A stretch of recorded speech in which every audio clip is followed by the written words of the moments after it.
So Tori, we just got done covering a full day of basketball. Let's talk about the women's game first against UAB. They won the championship. How did you think they played?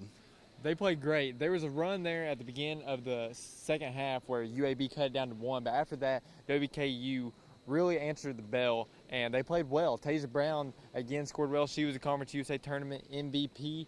Ivy Brown was terrific this tournament. She had production off the charts, really doing a little bit of everything. Steals, blocks, rebounds.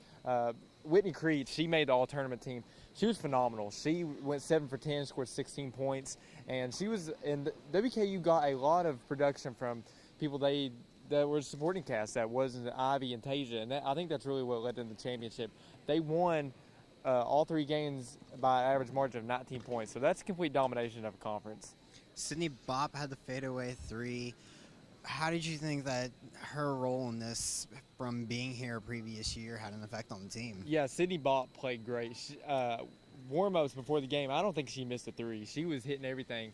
She was lights out from three during the tournament, and she really brought some veteran performances off the bench, and that was really big when Whitney wasn't hitting or Sherry Porter wasn't playing very well. They brought Sydney off the bench, and she really controlled the offense sometimes. She played really well this tournament.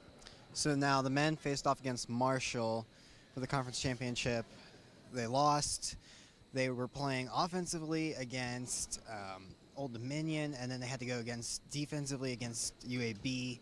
What went wrong for them this game? Yeah, they've not really played very good offensively the past two games. Really, they just couldn't hit many shots. They didn't have a really good flow on offense. And I don't know if this had an effect, but Tavion Hollingsworth, Coach Stansbury said broke his nose on the first play of the game. He said he played the entire game on a broken nose. And he went over 5 and only had 2 points. I think that had a big effect. Tavion had been a really good scorer all year for him. They just couldn't really get it done on offense. Justin Johnson would get double-teamed, and I don't think he really handled it as well as he should have. But, you know, John Elmore was the real story of this game, though.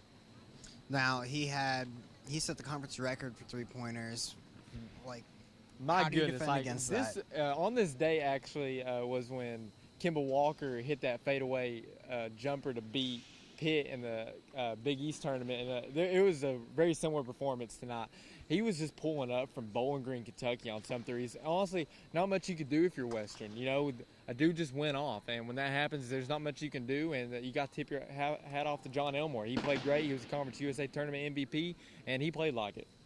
So now this eliminates WKU from possibly being in the NCAA tournament.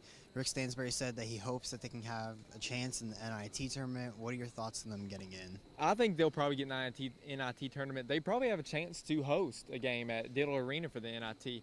Yeah, they're not going to make the NCAA tournament. I don't even know if Middle Tennessee is going to make the NCAA tournament. It's not looking like it right now the way some Power 5 teams are playing in conference tournaments right now. So, yeah, no NCAA tournament berth for WKU, but I'm pretty confident they'll make a NIT berth. That wraps up our coverage from the Ford Center here in Frisco, Texas. As always, you can stay up to date on all things WKU and Warren County sports by following Extra Point WKU on Twitter and keeping up with our Facebook. We'll be back in 2 weeks with a live show.